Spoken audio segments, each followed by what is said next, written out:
इसके बाद आगे आप देख सकते हैं कि ब्रिटिश हाउस ऑफ कॉमन्स में सर्वप्रथम किस भारतीय ने आर्थिक निष्कासन सिद्धांत की भर्त्सना की थी? तो किसने की थी? दादा भाई नौरोजी ने। इन्होंने बताया कि किस तरीके से ब्रिटिश सरकार जो है भारत से हमारे धन को वो अपने देश लेके जा रहे हैं, ठीक है, जिसे इकोनॉमिक ग्रेड थ्योरी भी कहा जाता है। भारत में पहली बार किसने वार्षिक आय को अनुमानित किया था? तो किसने? दादा भाई नौरोजी ने, यानी दादा भाई नौरोजी ने बताया था। और इन्होंने कहा कि भारत में प्रति व्यक्ति जो आय है, इनकम है, वो 20 रुपया है, ठीक है। इसके बाद है कि ब्रिटिश साम्राज्यवाद के दौरान भारत की धन की निकासी का सिद्धांत किनके द्वारा प्रतिपादित किया गया? तो दादा भाई नौरोजी के द्वारा। भारत में रैयतवारी व्यवस्था का प्रारंभ किसके द्वारा किया गया है? तो अलेक्जेंडर रीड, यानी इन्होंने रैयतवारी व्यवस्था को क्या किया था? शुरू किया था। इसके बाद है कि सन 1793 ईस्वी में बंगाल में लॉर्ड कॉर्नवालिस द्वारा लाए गए अस्थायी बंदोबस्त को किस नाम से जाना जाता है? तो जमींदारी प्रणाली, यानी अस्थायी बंदोबस्त को कौन लेके आए थे? तो लॉर्ड कॉर्नवालिस लेके आए थे। और इसे किस नाम से जानते हैं? तो जमींदारी प्रणाली के नाम से जानते हैं। तो यहाँ पे ब्रिटिश नीतियों के द्वारा ये सब प्रश्न एग्जाम में आते हैं। इसके बाद है कि सामाजिक एवं धार्मिक सुधार से जुड़े हुए प्रश्न। तो निम्नलिखित में से किसकी स्थापना गोपाल कृष्ण गोखले ने की थी? किसकी? भारतीय समाज के सेवक, ठीक है। कब किए थे? तो 1905 में, यानी पुणे महाराष्ट्र में किए थे। इसके बाद है कि अखिल भारतीय दलित वर्ग संघ की स्थापना किसने की है? तो भीमराव अंबेडकर जी ने। कब? 1942 ईस्वी में। और कहाँ? नागपुर में किए हैं। इसके बाद है कि आर्य समाज की स्थापना किसने किया? तो स्वामी दयानंद सरस्वती जी ने। कब किए थे? तो स्वामी दयानंद सरस्वती जी ने इसकी स्थापना अप्रैल 1875 में किए थे, ठीक है। और इसके बाद स्वामी विवेकानंद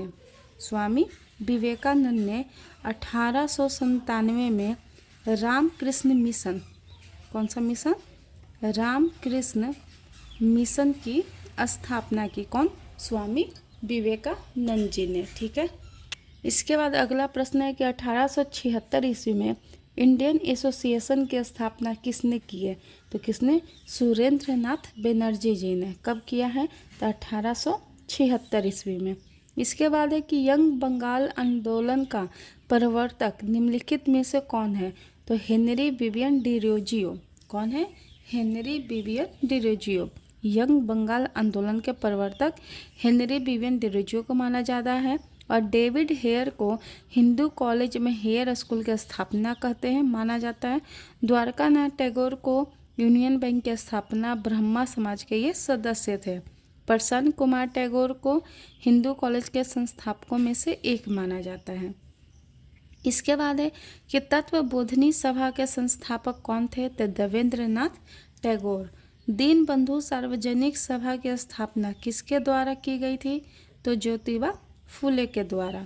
इसके बाद है कि बनारस हिंदू विश्वविद्यालय एक्ट 1915 से बनारस हिंदू विश्वविद्यालय की स्थापना का मार्ग प्रशस्त हुआ, ठीक है। तो इसके संस्थापक कौन है? तो पंडित मदन मोहन मालवीय जी, जो वर्ष 1916 में संपूर्ण हुआ था, ठीक है, वायसराय लॉर्ड हार्डिंग द्वितीय के द्वारा। इसके बाद है कि सत्य शोधक समाज की स्थापना किसके द्वारा हुआ है? तो ज्योतिबा राव फुले के द्वारा। पुनः वेदों की ओर लौटो, यह नारा किसने दिया है? तो दयानंद सरस्वती जी ने यह नारा दिया है कि पुनः वेदों की ओर लौटो। इसके बाद अगला प्रश्न है कि 1873 ईस्वी में सिंह सभा आंदोलन किस राज्य में हुआ था? तो किस राज्य में? पंजाब में। निम्नलिखित में से किसने हिंदी भाषा को भारत की राष्ट्रभाषा के रूप में स्वीकारा एवं पहली बार स्वराज शब्द का प्रयोग किया है? तो किसने किया था? तो स्वामी दयानंद सरस्वती जी ने, ठीक है।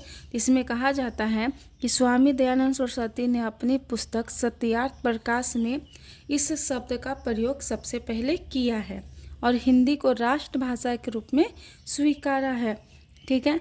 राजनीतिक रूप से स्वराज शब्द का प्रयोग 1906 के कलकत्ता कांग्रेस अधिवेशन में दादा भाई नौरोजी ने किया। तो भारतीय राष्ट्रीय कांग्रेस के लखनऊ अधिवेशन में 1916 में बाल गंगाधर तिलक ने कहा था कि स्वराज मेरा जन्मसिद्ध अधिकार है और मैं इसे लेकर रहूँगा। इसीलिए विकल्प क्या हो जाएगा? डी सही हो जाएगा।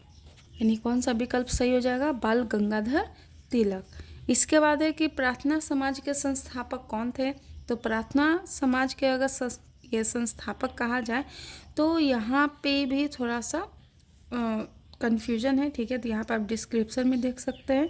तो प्रार्थना समाज की स्थापना 1867 ईस्वी में बम्बई में धार्मिक एवं सामाजिक सुधारों को उद्देश्य हेतु डॉक्टर आत्माराम पांडुरंग द्वारा किया गया था, जबकि विकल्पों में इनका उल्लेख कहीं भी नहीं है। आरसी भंडारकर एवं महादेव गोविंद रनाडे इस समाज के अन्य महत्वपूर्ण सदस्य थे। जस्टिस महादेव गोविंद रनाडे पश्चिमी भारत में प्रार्थना समाज की सफलता के सूत्रधार रहे हैं और उन्होंने विधवाओं के बीच भी शिक्षा का प्रचार किया है। तो प्रार्थना समाज के संस्थापक कौन है? डॉक्टर आत्माराम पांडुरंग, ठीक है। इसके बाद है कि 1809 ईस्वी में फारसी में गिफ्ट टू मोनोथिस्ट किसने लिखी है? तो किसने? राजा राम मोहन राय ने। सवेटस ऑफ इंडिया सोसाइटी की स्थापना किसने किया है? तो गोपाल कृष्ण गोखले जी ने।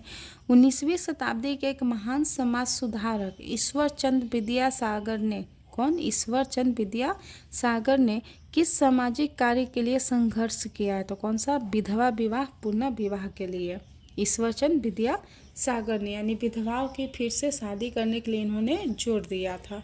इसके बाद अगला प्रश्न है कि केरल में 1924-25 में उठा वाइकोम सत्याग्रह किसके विरोध में था? तो हिंदू समाज में अस्पृश्यता यानी कि भेदभाव के कारण। भारत में सती प्रथा के विरोध में आंदोलन का नेतृत्व कौन किए थे? तो कौन किए थे? राजा राम मोहन राय, ठीक है। राजा राम मोहन राय किस चीज़ के, मतलब कौन सा समाज के संस्थापक रहे हैं? तो ये ब्रह्मा समाज के संस्थापक रहे हैं राजा राम मोहन राय। निम्न में से कौन सी प्रार्थना समाज की मांग नहीं थी? तो प्रार्थना समाज की मांग क्या नहीं थी? अस्पृश्यता की समाप्ति, यानी कि प्रार्थना समाज चाहता था कि भेदभाव सही है, ठीक है। बंकिम चंद्र चटर्जी ने अपने उपन्यास आनंद मठ में निम्नलिखित में से किस विद्रोह को प्रसिद्ध किया? तो सन्यासी विद्रोह को। स्वराज मेरा जन्मसिद्ध अधिकार है और मैं इसे लेकर रहूँगा, यह कथन किसका है? तो लोकमान्य बाल गंगाधर तिलक जी का यह महान कथन है। इसके बाद अगला सवाल है कि हिंदू समाज में सुधार और अद्वैतवाद बढ़ाने के लिए ब्रह्मा समाज की स्थापना किसने किया था? तो राजा राम मोहन राय ने। ब्रह्मा समाज की स्थापना कब की गई? तो 1828 ईस्वी में। और यहाँ पे सूची 1 को सूची 2 से मिलाना है। तो प्रार्थना समाज के संस्थापक Atmaram Pandurang, Servants of India society के संस्थापक गोपाल कृष्ण गोखले, बॉम्बे प्रेसिडेंसी एसोसिएशन के संस्थापक फिरोज शाह मेहता, थियोसॉफिकल सोसाइटी के जो संस्थापक है वो कौन है? मैडम ब्लावत्स्की, ठीक है। इसके बाद है कि गवर्नर जनरल और वाइस राय से भी यहाँ पे प्रश्न हमेशा देखने को मिलते हैं, 1-2 सवाल यहाँ से आ ही जाते हैं। तो चलिए इन्हें भी हम लोग कवर करने का प्रयास करते हैं। तो सबसे पहले कि द्वितीय अंग्रेज सिख युद्ध किसके शासनकाल में हुआ था? तो लॉर्ड डलहौजी के काल में द्वितीय अंग्रेज सिख युद्ध हुआ था। इसके बाद है कि किस लॉर्ड से उसी प्रकार संबंध है जिस पर मध्यकालीन समय में लॉर्ड राजा से संबंध था? तो किससे? सामंत यानी नाइट जिसको कहते हैं।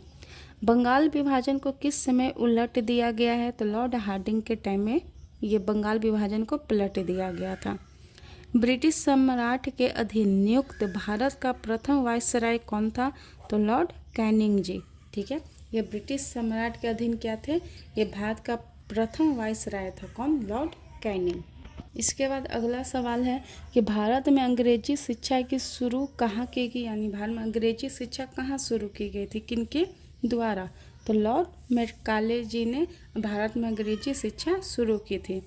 भारत में अंग्रेजों के राज्यकाल में आखिर से एक पूर्व वायसराय कौन रहा है? तो वेवेल, ठीक है। भारत के किस गवर्नर जनरल ने विलय के सिद्धांत की नीति शुरू की? तो लॉर्ड डलहौजी ने। किस ब्रिटिश गवर्नर जनरल ने देश में सती प्रथा निर्मूल की थी? यानी सती प्रथा का अंत कौन से अंग्रेजी ने किया था गवर्नर जनरल ने? तो लॉर्ड विलियम बेंटिक जी ने। विलियम बेंटिक द्वारा निम्न में से किस सुधार उपाय को लागू नहीं किया गया है? तो दास्ता का अंत, यानी कि उन्होंने दास्ता का अंत को सुधार नहीं किया। भारत के प्रथम गवर्नर जनरल कौन थे? तो लॉर्ड विलियम बेंटिक जी। लॉर्ड माउंटबेटन वायसराय के रूप में कार्य करने के विशिष्ट निर्देश के साथ भारत आया था। तो किस उद्देश्य से भारत आया था? वो आया था यदि संभव हो तो भारत को संगठित रखने के लिए। कौन? लॉर्ड माउंटबेटन जी। ठीक है। पहला अंग्ल सिख युद्ध किस गवर्नर जनरल के कार्यकाल के दौरान लड़ा गया था? तो लॉर्ड हार्डिंग के द्वारा यह पहला अंग्ल सिख युद्ध यहाँ पे लड़ा गया था। ठीक है।